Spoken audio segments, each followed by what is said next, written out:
بسم اللہ الرحمن الرحیم۔ اللہ کے نام سے شروع جو بڑا مہربان اور نہایت رحم والا۔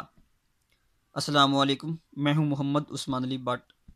ابھی بھی میں نے خبر پڑھی ہے اور وہ یہ ہے کہ حکومت کا سرکاری سطح پر تمام مساجد میں نماز جمعہ کے خطبہ کے لیے تقاریر دینے کا فیصلہ، اور اگر کوئی اس سے ہٹ کر تقریر کرے گا اس کے خلاف کارروائی کی جائے گی۔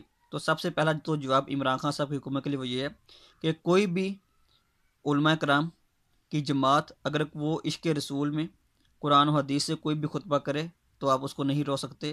اور جو دوسری بات وہ یہ ہے کہ جس ڈگر کے اوپر آپ چل رہے ہیں اور اپنے آقا کو خوش کرنے کے لیے آپ دبانے کی کوشش کر رہے ہیں علماء حضرات کو، آپ اس میں کبھی بھی کامیاب نہیں ہو سکتے، کیونکہ اس کے پیچھے علماء حضرات کو دبانے میں سب سے پہلا جو مرکزی جو بندہ ہے وہ علامہ خادم رضوی ہے، اور اس نے جس طرح عوام کو بیدار کیا ہے ختم نبوت کے حوالے سے وہ ہے۔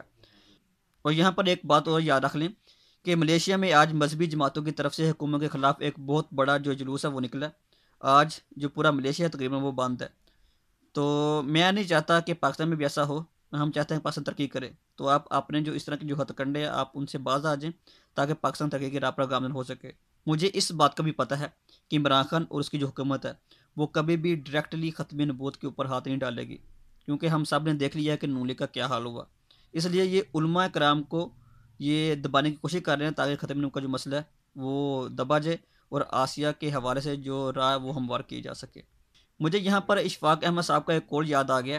وہ کہتے ہیں کہ یہ جو لبرل ہیں یہ ڈائریکٹلی اسلام کو برا تو نہیں کہہ سکتے، مگر یہ مولوی کو گالی دے کے اپنی بڑاس نکال دیتے ہیں۔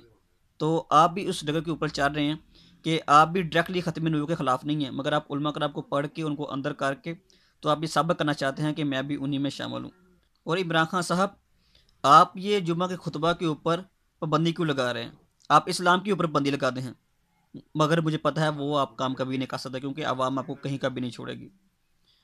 کیونکہ جب تک مولوی جیلوں میں نہیں جائیں گے، مولوی آپ کی باتوں کے اوپر عمل نہیں کریں گے، تب تک جو آپ کا ایجنڈا ہے جو آپ کو دیا گیا ہے آپ اس میں کبھی بھی کامیاب نہیں ہو سکتے۔ اور اگر آپ ہمیں یہ بتاتے ہیں کہ سعودی عرب میں جا کے دیکھیں وہاں پہ بھی یہ رول ہے، تو آپ اب ساتھ یہ بھی دیکھ لیں کہ عوام میں حکومت کے خلاف کس حد تک جو نفرت ہے وہ ابھری ہوئی ہے، اور وہ بہت ہی جلد باہر نکلنے والی ہے۔ اور اگر آپ اس جگہ کے اوپر عمل کریں گے تو عوام کا جو رد عمل ہے وہ بھی آپ کے ساتھ اسی طرح ہوگا کہ جس طرح کہ امام کعبہ نے سعودی گورنمنٹ کے ساتھ کیا۔